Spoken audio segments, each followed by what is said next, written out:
मासूम लड़की पारिवारिक रस्मों की बलि चढ़ रही थी। शाम की परछाइयां फैल चुकी थीं। घर रोशनी से जगमगा रहा था, मगर जायशा का चेहरा डरी हुई तितली की तरह लग रहा था। सिर्फ 15 साल की उम्र में वो रस्मों के बोझ तले दबती जा रही थी। दुल्हन की लाल चूड़ियों से सजी उसकी कलाइयां कांप रही थीं। सिर्फ 15 साल की उम्र में वो रस्मों की बलि चढ़ चुकी थी।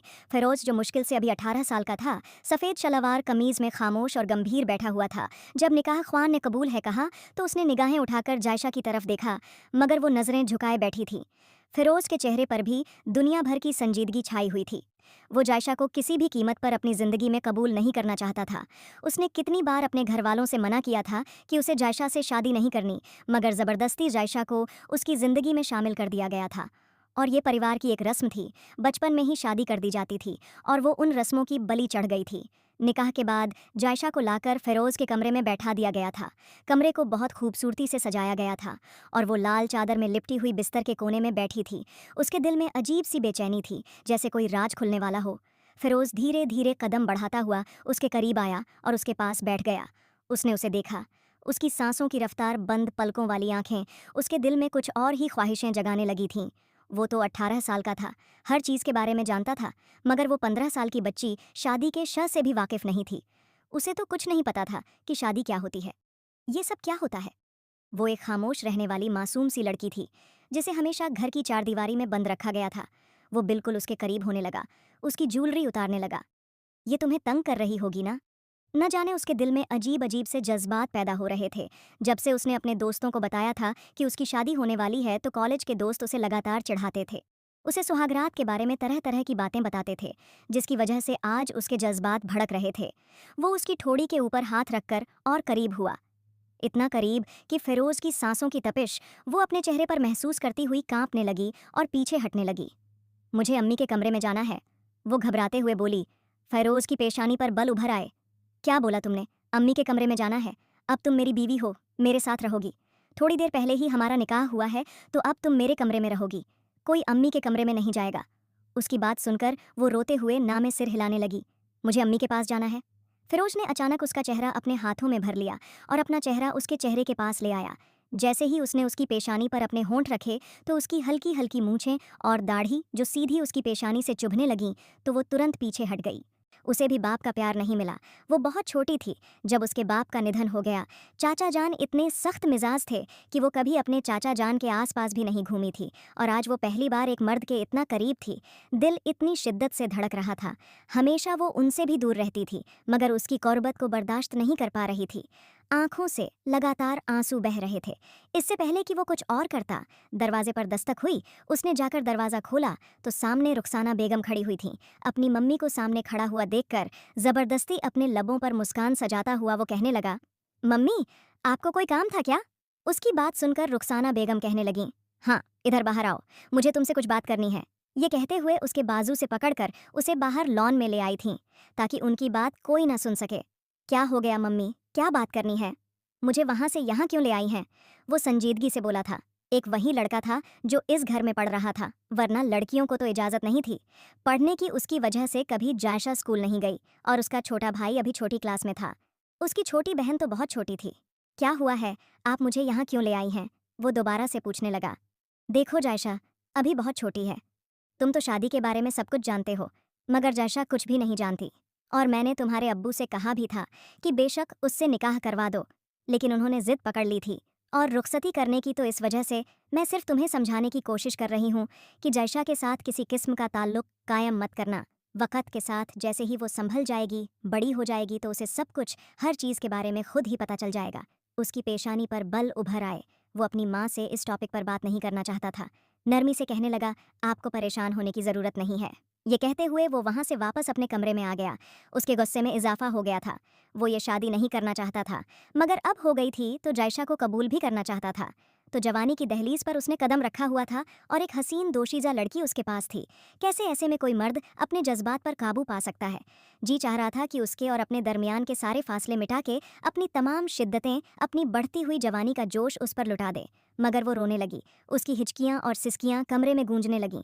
उसे रोता सिसकता हुआ देखकर फिरोज अपने जज्बात पर काबू पाने लगा। वो बमुश्किल खुद पर कंट्रोल करता हुआ उसे कहने लगा, ये भारी भरकम जोड़ा उतारो, मुझे इससे बहुत उलझन हो रही है। इसके बाद जाकर सोफे पर सो जाना, बेड पर मत सोना। ये बेड मेरा है, तुम्हारा इस पर कोई हक नहीं। वो गुस्से में चिल्लाते हुए बोला। तो वो इशारे में सर हिलाते हुए जल्दी से उसकी इजाज़त मिलते ही खामोशी से वहाँ से उठकर चेंजिंग रूम की तरफ चली गई। काफ़ी वक्त बाद वो चेंज करके आई तो उसका मेकअप हल्का हल्का मिटा हुआ था। मुंह धोने के बाद वो वापस आई और सोफे पर सोने के लिए लेट गई।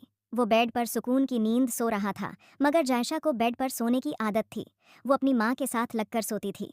इतनी बड़ी होने के बावजूद भी उसे माँ के साथ सोने की आदत थी। वो आहिस्ता से सोफे से उठी। उसका इरादा अपनी माँ के कमरे की तरफ जाने का था, जिसकी वजह से वो दरवाजे के पास आई। उसने धीरे से कमरे का दरवाज़ा खोला तो इतने में फिरोज भी उठ चुका था। किधर जा रही हो? फिरोज की बात सुनकर उसके कदम वहीं पर जम गए। उसने मुड़कर फिरोज की तरफ देखा, जो गुस्से में उसकी तरफ देखे जा रहा था। वो मैं अम्मा के कमरे में जाने लगी हूँ। वो डरते हुए बोली। कोई अम्मा के कमरे में नहीं जाना, वापस यहाँ पर आकर लेटो। ये कहते हुए उसने बोला, मुझे सोफे पर नहीं सोना, मुझे बेड पर सोने की आदत है। वो उसे साथ सोने की इजाज़त दे चुका था। एक बात याद रखना कि यहाँ मेरे साथ चिपक के सोने की कोशिश बिल्कुल मत करना, मुझसे दूर रहकर सोना। ये कहते हुए वो दोबारा से सोने के लिए अपनी आंखें बंद कर गया और वो अजीब निगाहों से बस उसकी तरफ देखे जा रही थी। आकर दूसरी तरफ सोने के लिए लेट गई। सुबह जब फेरोज की आंख खुली तो घड़ी की तरफ निगाहें गई। सुबह के 6 बज रहे थे। उसे कॉलेज भी जाना था। उसने पास लेटी हुई अपनी उस हसीन बीवी की तरफ देखा, जो उसके सीने पर सर रखे सो रही थी। उसे अपने इतना करीब देखकर उसके जज्बात बेकाबू से होने लगे। इतनी सुबह सुबह हसीन लड़की को अपने इतना पास देखकर उसका यूं जी चाह रहा था कि वो उसके और अपने दरमियान के तमाम पर्दे गिरा दे। उसने फौरन से उसे खुद से दूर धक्का दिया था और गहरे गहरे सांस लेने लगा, जैसे न जाने अभी उसके साथ क्या हो जाए। बार बार सोई हुई लड़की को देख रहा था, जो सुकून की नींद सो रही थी। फौरन से उठ के वो बाहर आ गया। जल्दी से रेडी होने लगा।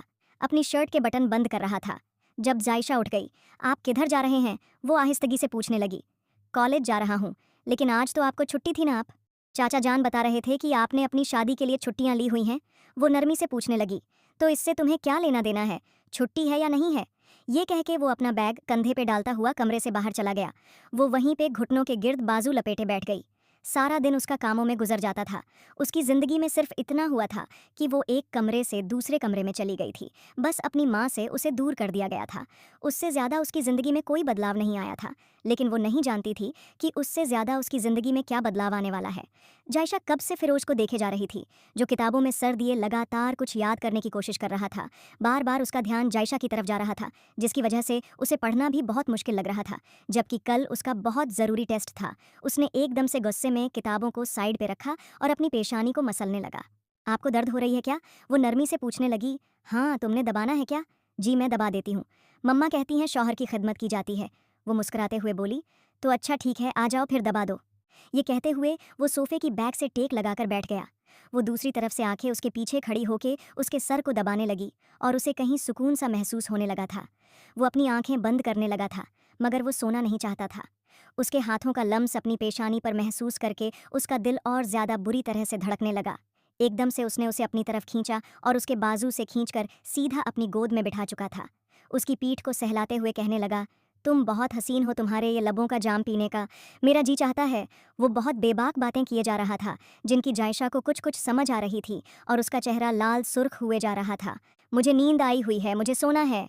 ये कह के वो जाकर बेड पर सोने के लिए लेट गई।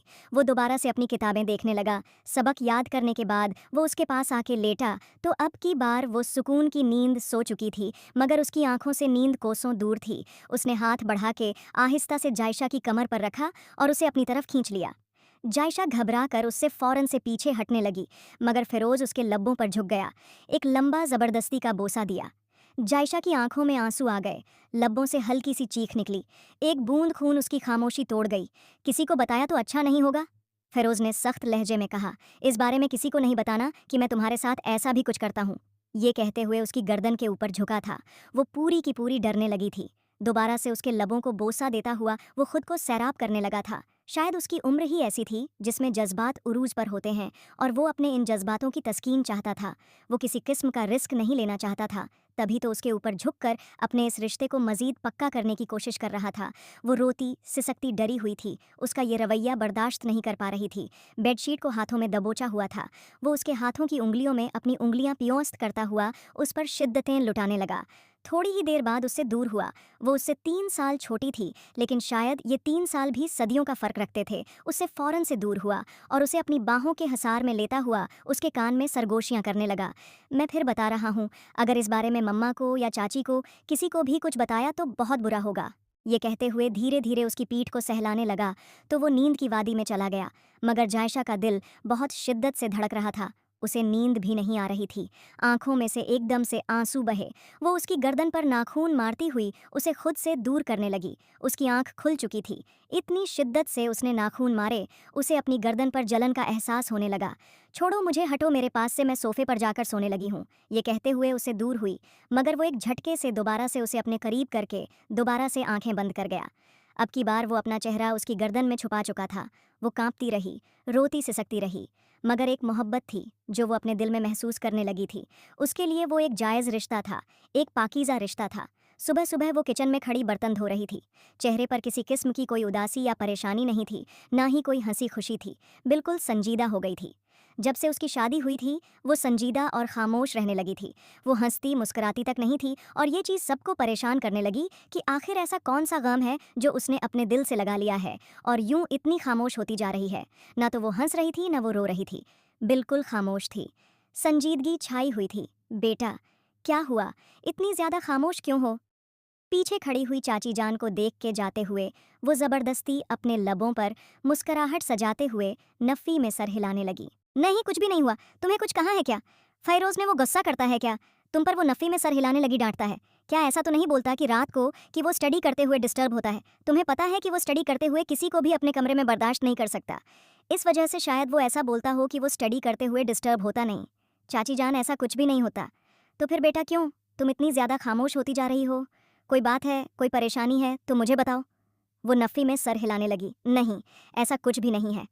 वो बातें करने लगी हुई थी जब बाहर से ऊंचे से सलाम की आवाज़ आई तो उसे एहसास हुआ था कि वो कॉलेज से वापस आ चुका था। जाओ बेटा, अपने शौहर के लिए खाना लेके जाओ। अभी कॉलेज से वापस आया है, पानी भी लेके जाओ। जब शौहर वापस आता है तो फ़ौरन उसके पास पानी खाना लेके पहुंच जाया करो, ऐसे मोहब्बत बढ़ती है। चाची जान की बात सुन के उसने मुस्कुराते हुए इत्तेफाक में सर हिला दिया। जी चाची जान, आप ठीक कहती हैं। ये कहते हुए वो खाना वगैरह लेके कमरे में आई तो वो यूनिफॉर्म उतार चुका था, फ्रेश हो चुका था। उसके बालों से पानी के कतरे गिर रहे थे। वो अलग था, यहाँ सबसे अलग था। अपने इर्द गिर्द रहने वाले लोगों से वो बहुत खूबसूरत भी था और उसकी पर्सनैलिटी भी अच्छी खासी थी, जो किसी लड़की को अपनी तरफ माइल कर सकती थी। और जायशा को भी उससे मोहब्बत होने लगी थी, मगर वो डरती थी उसकी कुर्बत से, उसकी शिद्दतों से। आज तो बेगम के हाथ का मुझे लगता है खाना खाना पड़ेगा। खुद बनाया क्या? वो अपने बालों को कंघा करते हुए वापस आया तो उसने इत्तेफाक में सर हिला दिया, मगर उसकी रात वाली हरकतों की वजह से वो अभी तक उससे निगाहें नहीं मिला पा रही थी। फिर ये तो बहुत अच्छी बात है कि तुमने खुद बनाया है। चलो, ये तो बहुत अच्छा हो गया कि तुम्हें अपने शौहर का ख्याल आ गया। ये कहते हुए वो उसके पास आके बैठा। तुम भी सामने बैठ के खाना खाओ, ये कहते हुए उसे ऑफर करने लगा तो उसने इत्तेफाक में सर हिला दिया। जी ठीक है, मैं खाती हूँ। ये कहते हुए उसके सामने बैठी वो खाना खाने लगी। उसके दिल में चाहत की आग थी। एकदम से वो खाना खाते खाते उसके ऊपर झुक के उसके लबों को चूम चुका था और वो डरते हुए उससे दूर हो गई। प्लीज़ आप ऐसा मत किया करें, मुझे खौफ महसूस होता है। तुम्हें पता है, ऐसा ही तो मियाँ बीवी का खूबसूरत सा रिश्ता होता है। वो अब चुपचाप बैठी रहती थी, किसी से नज़रें भी नहीं मिला पाती थीं। ऐसे लगता था जैसे वो किसी से नज़र मिलाएगी तो उसकी आंखों में शर्मो हया के रंग कोई देख लेगा। सामने वाले को पता चल जाएगा कि उसके और फिरोज़ के दरमियान क्या कुछ होता है। वो इन बोसों से बहुत परेशान थी। वो नहीं चाहती थी कि वो कभी ऐसे उसके करीब आए। उसके बाद वो बाहर दोस्तों के साथ चला गया था। वो दोबारा से वही कामों में मगन हो गई। उसका यूं खामोश रहना घर वालों को परेशान करने लगा। रात का वक्त था। वो बालकनी में खड़ी हुई थी, बाहर के मंजर को देख रही थी। जब उसे अपने नाम की पुकार सुनाई दी, उसने कमरे में देखा तो वो जायशा को बुला रहा था। जायशा डरते हुए उसके पास आई तो वो एकदम से उसे बेड के ऊपर लिटाता हुआ उसके ऊपर झुका, उसके नरम नाजुक जिस्म को यूं छूता जैसे पहली बार छू रहा हो, और वो छू के बेकाबू होने लगा हो। उसकी कुर्बत से वो कांपने लगी थी, मगर उसके दिल में चाहत की आग थी। जायशा खामोशी की दीवार बन चुकी थी। फिरोज उसके करीब जाता, मगर वो आहिस्ता आहिस्ता पीछे हो जाती। रिश्ते में ख्वाहिश खत्म नहीं हुई थी। वो हर बार ख्वाहिश करता था कि बस उसकी कुर्बत में जा गिरे, अपने दरमियान के तमाम तर फासले मिटाए। वो ख्वाहिशें, वो जज्बातों की आग जो उसके दिल में भड़क रही थी, वो ख़त्म हो जाए। वो अपने अंदर की तमाम तर प्यास को, अपनी आग को ठंडा कर ले। मगर जायशा उसे ऐसा नहीं करने देती थी। उसे डर भी लगता था वो ऐसे आगे बढ़ेगा तो न जाने वो क्या रद्द अमल देगी। रात का वक्त चांदनी फैली हुई थी। जायशा लॉन में खड़ी थी, आसमान की तरफ देख रही थी, जैसे किसी निजात की तलाश में हो। फेरोज आहिस्ता से आया और पीछे से अपनी बाहों के हिसार में ले लिया। तुम यहाँ अकेले क्यों खड़ी हुई हो? वो डर गई थी कि उसे कोई देख ही ना ले। जायशा ने कुछ नहीं कहा, बस उसके हाथ पीछे हटा दिए। प्लीज दूर रहें। मगर फेरोज ने जिद से बाहें और सख्त कर लीं। उसके कान के करीब बोला, मेरी हो तुम, तुम्हें मुझसे कोई दूर नहीं कर सकता। जायशा का बदन कांप गया, लेकिन जुबान फिर बंद रही। वो शिद्दत से तड़पने लगा था, लेकिन उस लम्हे की बर्दाश्त उसकी आखिरी बर्दाश्त थी। वो चाहता था वो उसके और अपने दरमियान के तमाम तर फासले मिटाए ख़त्म करे, मगर वो ऐसा नहीं कर पा रहा था। उसकी गर्दन पर और उसके होठों के पास निशान बने हुए थे, जिनको वो सारे दिन छुपाती फिरती थी ताकि कोई देख न ले, कोई उससे सवाल न करे। वो कभी भी ऐसे सवाल का जवाब नहीं दे सकती थी। उसे आहिस्ता आहिस्ता समझ आने लगा था मियाँ बीवी का रिश्ता क्या होता है, और अब उसे मियाँ बीवी के रिश्ते से और खौफ महसूस होने लगा था। आज कितने दिनों बाद वो अपनी माँ के कमरे में आई थी, शायद पहली बार आई थी, वरना तो वो डरती थी। अपनी माँ के पास भी नहीं जाती थी। उनके कमरे में आई, उनके पास बैठी, उनके गोद में सिर रख के अपनी आंखें बंद कर दी। क्या हुआ बेटा, परेशान लग रही हो? नरमी से पूछा। मुझे बहुत डर लग रहा है। आपको पता है, मुझे अजीब सा महसूस होता है। मैं उसके पास नहीं जाना चाहती। मम्मा, मुझे बहुत ज़्यादा डर लगता है। फिरोज से। क्यों बेटा, उससे क्यों डर लगता है? वो तो तुम्हारा शौहर है, और शौहर तो मोहब्बत करता है, फिर तुम्हें उससे इतना डर क्यों लगता है? वो नरमी से और मोहब्बत से पूछने लगी। पता नहीं क्यों ऐसा महसूस होता है जैसे वो मुझे तकलीफ देंगे, अजियत देंगे, जो मैं कभी बर्दाश्त नहीं कर पाऊंगी। क्या तुम्हें अपने शौहर से मोहब्बत नहीं है? पता नहीं ये क्या है, लेकिन मैं कुछ नहीं जानती। अभी उनके सीने से लगी हुई बैठी हुई थी, जब बाहर से दरवाज़ा खटखटाने की आवाज़ आई। बाहर देखा तो सामने फिरोज खड़ा हुआ था। उसे कहने लगा, मुझे तुमसे ज़रूरी काम है, कमरे में आओ। वो जैसे ही कमरे में दाखिल हुई तो वो किताबों में सर दिए बैठा हुआ था। उसे देखते ही किताबें बंद करता हुआ कहने लगा, आज अपनी माँ के कमरे में सोने का इरादा था। मुझे तो वहम हो गया था कि शायद आज अपनी माँ के कमरे में सो गई हो। घर में सब सो चुके थे। फिरोज आहिस्ता से उसके पास आया। वो नीम गनूदगी में थी। उसके साथ लग के एक लम्हे में उसका जिस्म सूंघने लगा था। उसकी गर्दन को सूंघता हुआ जैसे उसकी खुशबू को अपने अंदर उतारने लगा। दिल की धड़कन तेज होने लगी। उसने जायशा की कमर में हाथ डाल के करीब किया तो वो आंखें फाड़े उसकी तरफ देखने लगी, सहम कर पीछे हटने लगी। फिरोज नहीं, मगर फिरोज ने उसे लपक लिया और उसके लबों पे झुक गया था, शिद्दत से चूमने लगा था। वो रोने लगी, उसके कान में कहने लगा कि किसी को ये नहीं बताना कि हम दोनों के दरमियान क्या चलता है। ये कहते हुए वो धीरे धीरे उसके गले से दुपट्टा निकालते हुए उनके दरमियान के तमाम फासले ख़त्म करने लगा। मैं आज तुम्हें बताना चाहता हूँ कि मियाँ बीवी का रिश्ता क्या होता है, ताकि मैं तुम्हें हर रात समझा सकूँ, हर रात तुम्हें मोहब्बत दे सकूँ। तुम्हें मोहब्बत देना चाहता हूँ। तुम्हें कभी मोहब्बत नहीं ना मिली? वो नरमी से उसके गालों को चूमते हुए बोला तो वो कांप रही थी, उसे खुद से दूर कर रही थी। मगर वो आहिस्ता आहिस्ता तमाम फासले मिटाता हुआ कभी उसके गालों को चूमता है तो कभी उसके लबों को, और वो डर गई थी कि उनके दरमियान तमाम फासले ख़त्म हो गए, कुछ भी बाकी नहीं रहा था। और पूरी रात वो रोती सिसकती रही थी, दूर जाने की कोशिश करती रही, मगर वो अपने तमाम तर हक वसूल करने लगा। वो पूरी की पूरी कांप रही थी। सुबह जब उसकी आंख खुली तो उसने जायशा की तरफ देखा।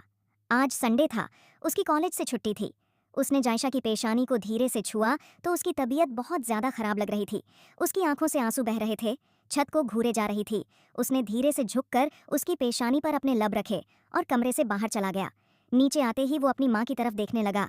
मम्मा जान, उसकी तबीयत ख़राब है, शायद बुखार हुआ पड़ा है, तो प्लीज़ जायशा को खाना ऊपर दे दीजिएगा, मैं दोस्तों के साथ जा रहा हूँ। ये कहता हुआ वो खुद तो बाहर चला गया था, मगर जायशा की जो हालत थी उससे वो अनजान था। उसके जाते ही वो जल्दी से खाना लेकर जायशा के कमरे में आई। जैसे ही कमरे में आई तो वो निगाहें छत की तरफ गाढ़े आंखें बंद किए हुए थी। वो चलते हुए उसके पास आई, आहिस्तगी से उसके पास आकर बैठी और कहने लगी, क्या हुआ है बेटा?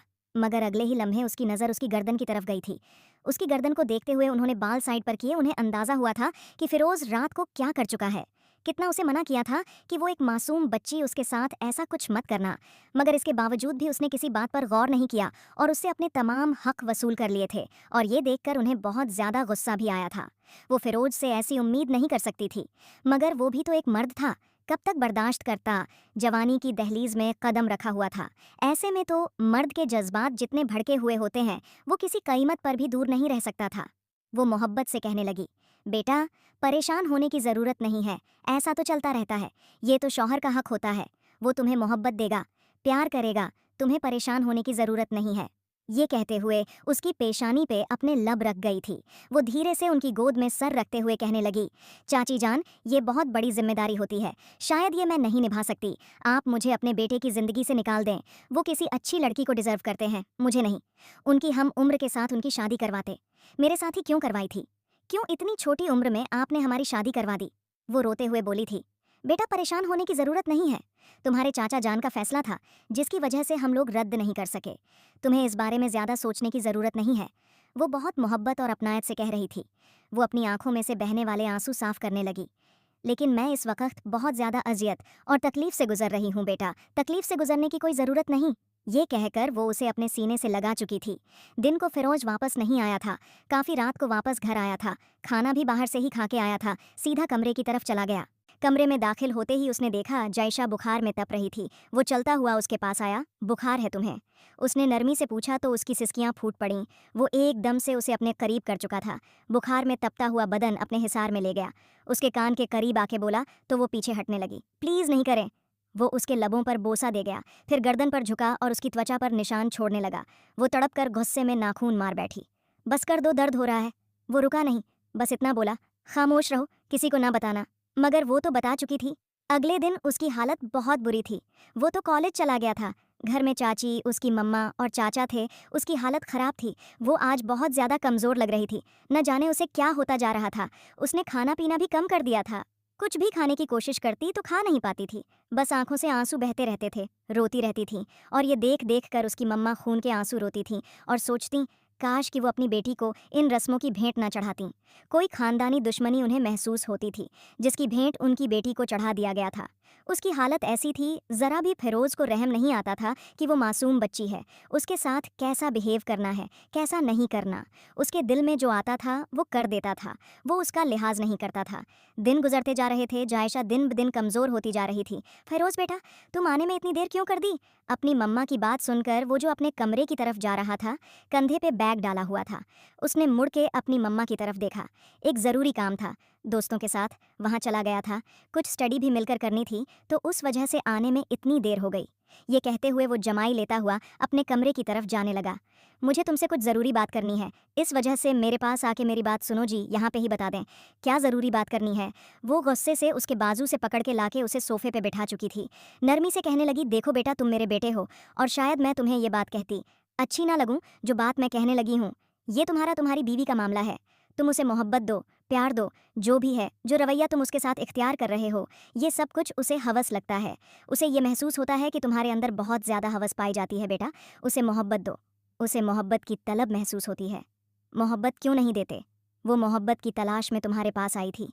वो उसकी गाल को छूते हुए बोली थी, तुम्हें पता है, एक दफ़ा खुद को बदल के देखोगे, तुम उसे मोहब्बत से प्यार से रखोगे, जो मर्जी उसके साथ करोगे, उसे भी तकलीफ का एहसास नहीं होगा, कभी उसके दिल में तकलीफ नहीं होगी। लेकिन जैसा तुम बिहेव करते हो, ऐसे तो वो मर जाएगी। वो नरमी से उसे समझाने की कोशिश करने लगी। एक दफ़ा बेटा इस बारे में सोचना, क्या तुम उसे मारना चाहते हो या उसे जिंदा देखना चाहते हो? फिर जो तुम्हारा फैसला होगा वो कबूल होगा। ये कहते हुए वो वहाँ से चली गई। आज पहली दफ़ा वो ये सोचने पर मजबूर हो गया। वो लगातार उस पर शिद्दतें लुटा रहा था, मोहब्बत लुटा रहा था, मगर कभी उसने ये नहीं सोचा था कि ये सब उसकी क्या हालत कर देगा, क्या हाल करेगा। उसे कुछ भी समझ नहीं आ रही थी। वो कमरे में दाखिल हुआ तो बेड पर सुकून की नींद सो रही थी। चलता हुआ उसके पास आया। उसने कमज़ोर सी जायशा को देखा, जो पहले ऐसी नहीं थी, शायद जाग रही थी। फिरोज ने आहिस्ता से कंबल हटाया, उसके पास लेटा और धीरे से उसकी पेशानी को बोसा दिया। उसकी आंख से एक आंसू निकला, जिसे उसने अपने लबों से चूम लिया था। आज कुछ भी नहीं करूँगा, सिर्फ तुम्हें अपने करीब रखना चाहता हूँ। पहली बार उसने खुद को महफूज महसूस किया और उसके सीने में मुंह छुपा दिया था। उसका अपना दिल भी बहुत शिद्दत से धड़कता था जब जब वो उसके पास आती थी, और धड़कन इतनी तेज़ होती थी कि वो खुद को कंट्रोल नहीं कर पाती थी। अगली कई रातें बदलने लगीं। वो जायशा के करीब आता, मगर उसे अपने हिसार में लेके सुलाता, उसके बालों में उंगलियां फेरता, सिर पर बोसा देता। वो पहली बार उसके कंधे पर सिर रखे हुई थी। लम्स की जगह एहसास आ गया था, हवस की जगह ख्याल। उसे अब अंदाज़ा होने लगा था कि मोहब्बत का असली मज़ा छूने में नहीं, महफूज होने के एहसास में है। जायशा के चेहरे पर हल्की सी रोशनी आने लगी थी। रात को बालकनी में ठंडी हवा चल रही थी। फिरोज ने जायशा को बुलाया था, मेरे पास आओ। आहिस्ता आहिस्ता चलती हुई आई तो एकदम से उसे अपनी गोद में बिठा लिया। चांदनी रात और जायशा की पेशानी पर फिरोज के लब। जायशा, तुम्हारे बिना ये दुनिया खाली लगती है मुझे। कभी भी ऐसा महसूस नहीं हुआ था कि तुम मेरी जिंदगी में इतनी अहम हो जाओगी, लेकिन अब तुम अहम होने लगी हो। जायशा खामोश रही मगर चेहरा हल्का सा मुस्कुराया। ये दिल अब तुम्हारे काबू में है। ये कहते हुए वो उसके हाथ को अपने दिल वाली जगह पर रख चुका था। आज पहली दफा वो मुस्कुराते हुए उसकी तरफ देखने लगी। आप बहुत अच्छे हैं। कितने अरसे बाद उसने पहली बात की थी। वो बहुत कम बोलती थी और वो चाहता था कि वो खुलकर बोले, उसके साथ अपनी मोहब्बत का इजहार करे। तो उसने अपनी बाहों में लेके न जाने कितनी देर तक उसके साथ बातें करता रहा, उसे अपनी मोहब्बत का एहसास दिलाता रहा। उसका कॉलेज खत्म हो चुका था। अब उसने यूनिवर्सिटी में एडमिशन ले लिया था। आज यूनिवर्सिटी में वो देख रहा था, नई लड़की आई थी, दिलकशी से भरी हुई। फिरोज का दिल एक बार फिर खिंचने लगा था। वो जायशा से दूर दूर रहने लगा था क्योंकि जायशा का रोना सिसकना उसे परेशान कर देता था। आज भी वो यूनिवर्सिटी में उसके साथ बैठी न जाने कितनी देर तक बातें करती रही। वो लाइब्रेरी में बैठा हुआ था जब वो चलते हुए उसके पास आके बैठी और कहने लगी, कौन सी किताब पढ़ रहे हो? उसने एक इंग्लिश नॉवेल दिखाया। तुम इंग्लिश नॉवेल भी पढ़ते हो? उसने मुस्कुराते हुए पूछा। हाँ, मुझे बहुत पसंद है और कल मैंने आपको भी पढ़ते हुए देखा था, तो मुझे अंदाजा हुआ कि शायद आपको भी इंग्लिश नॉवेल बहुत ज़्यादा पसंद हैं। वो मुस्कुराते हुए इजहार में सर हिलाने लगी। वो दोनों आपस में बातचीत किए जा रहे थे। तुम्हें पता है, तुम बहुत अच्छे हो। जब से मैं यूनिवर्सिटी में आई हूँ, मैंने एक पहला शख्स तुम्हें देखा है जिसके चेहरे पर एक अलग सी चमक होती है, एक अलग सी मुस्कान होती है। तुम्हें पता है, तुम बहुत खास हो। तुम में एक अलग सी कशिश पाई जाती है। वो फिरोज के हाथ पर अपना हाथ रखते हुए बोली। उसने नबीहा की तरफ देखा और मुस्कुराते हुए कहने लगा, हाँ, ये बात तो सच है।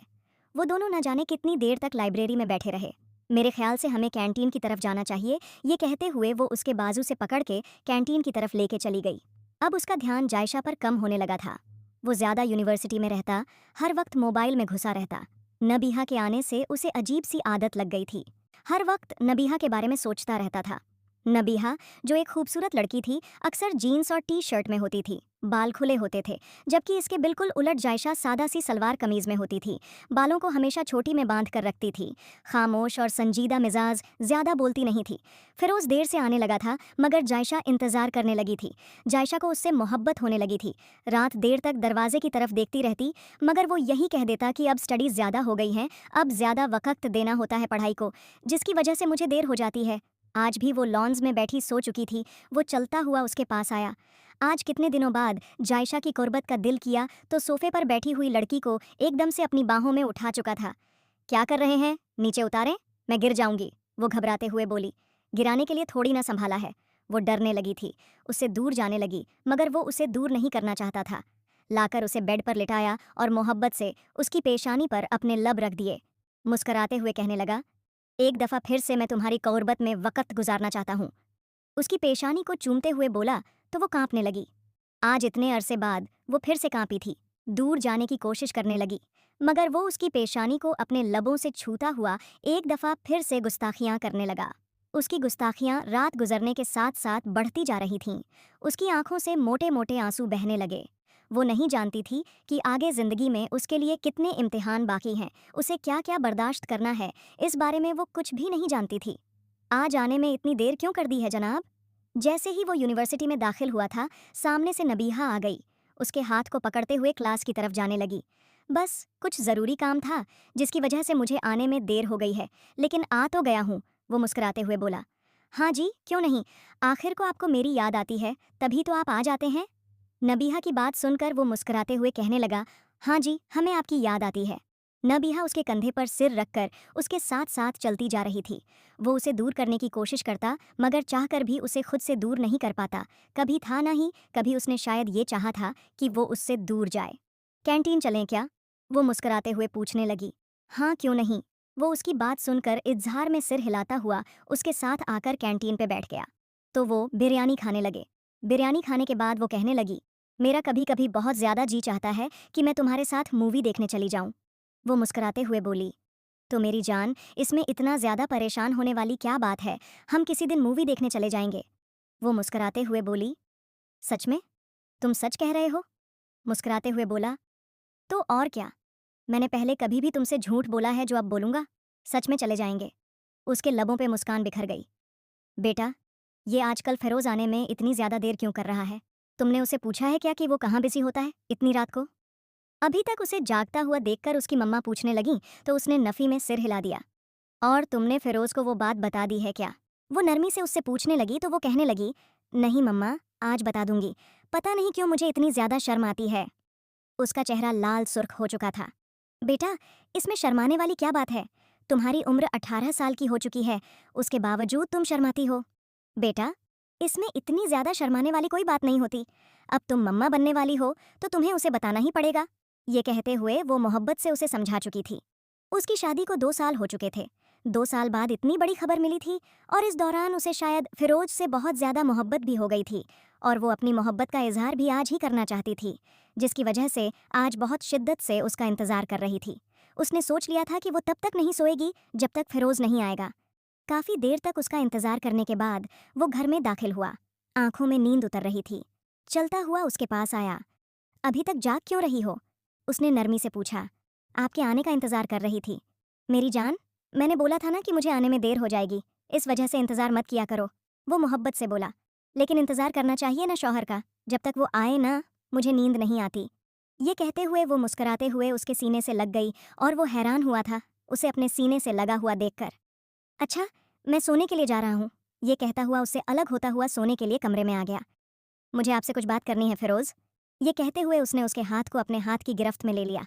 हाँ जी बोलो, क्या बात करनी है? मुझे बहुत ज़्यादा नींद आ रही है।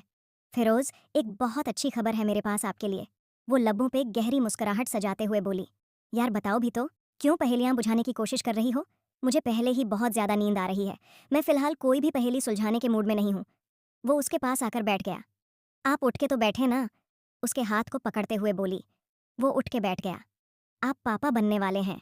ये कहते हुए उसने उसके हाथों को अपने लबों से लगा लिया। क्या? ये तुम क्या कह रही हो? वो हैरानी से बोला, एकदम से अपने हाथ पीछे खींच लिए। उसके लबों की भी मुस्कुराहट गायब हो गई। देखो, मैं अभी कोई बच्चा वगैरह नहीं पैदा करना चाहता, ना ही मेरी कोई इतनी उम्र है। अभी तो मैं कोई जॉब भी नहीं करता, मैं तो खुद से स्टडी कर रहा हूँ। तो एक काम करो, अबॉर्शन करवा लो, मुझे बच्चा नहीं चाहिए। और उसकी बात सुनकर वो हैरान हो गई थी। क्या मतलब? बच्चा नहीं चाहिए? अबॉर्शन करवाना? मैं ऐसा कुछ भी नहीं करूंगी, मुझे बच्चा चाहिए। आप तो चले जाते हैं, मैं तो अकेली हो जाती हूँ ना। मैं इस तकलीफ और अजियत से नहीं गुजर सकती। मैं अपने बच्चे को खत्म नहीं करवाऊंगी, मुझे मेरा बच्चा चाहिए, रोते सिसकते हुए बोली। तो वो हैरान हुआ था। देखो, रोने वाला ड्रामा बिल्कुल बंद कर दो, और खबरदार, जो तुमने इस बारे में फैमिली में से किसी को बताने की कोशिश की, मुझे उम्मीद है कि किसी को अभी इस बारे में पता नहीं होगा कि तुम माँ बनने वाली हो। मैं तुम्हें कल मेडिसिन ला के दूंगा, वो खाना, ये सब कुछ खत्म हो जाएगा। देखो, बच्चा पैदा करते हुए बहुत ज़्यादा तकलीफ होती है, और तुम तो अभी उम्र में बहुत छोटी हो, इस वजह से तुम्हें कोई भी बच्चा पैदा करने की ज़रूरत नहीं है। ये कहते हुए उसके चेहरे को अपने हाथों के प्याले में भर के बोल रहा था। लेकिन मुझे चाहिए ना। वो सिसकते हुए उसे पीछे की तरफ धक्का दे चुकी थी। आप इतनी घटिया बात कैसे कर सकते हैं? ये कहते हुए वो चिल्लाई थी। खबरदार, जो चिल्लाने की कोशिश की, मैंने तुम्हें इतनी इजाज़त नहीं दी कि तुम चिल्लाओ। आपने इजाज़त नहीं दी, मगर आप ये मुझे इजाज़त दे रहे हैं कि मैं अपना बच्चा ख़त्म कर लूँ? मैं ऐसा कुछ भी नहीं करूँगी। वो एकदम से बोला। मैं इस बच्चे को कबूल नहीं करूँगा। मैं सबके सामने कहूँगा कि तुम बदकिरदार हो, ये किसी और का बच्चा है। आराम से, मैं कल तुम्हें मेडिसिन ला दूंगा और इस बच्चे को ख़त्म करवा दूंगा। उसकी बात सुनकर वो एकदम से उससे दूर हुई थी। उसकी आंखों से आंसू बहने लगे, मगर अगले ही लम्हे उसके लबों पर मुस्कुराहट छा गई। अगला कदम जो उसने उठाया, वो देखकर फिरोज की चीख कमरे में गूंज उठी।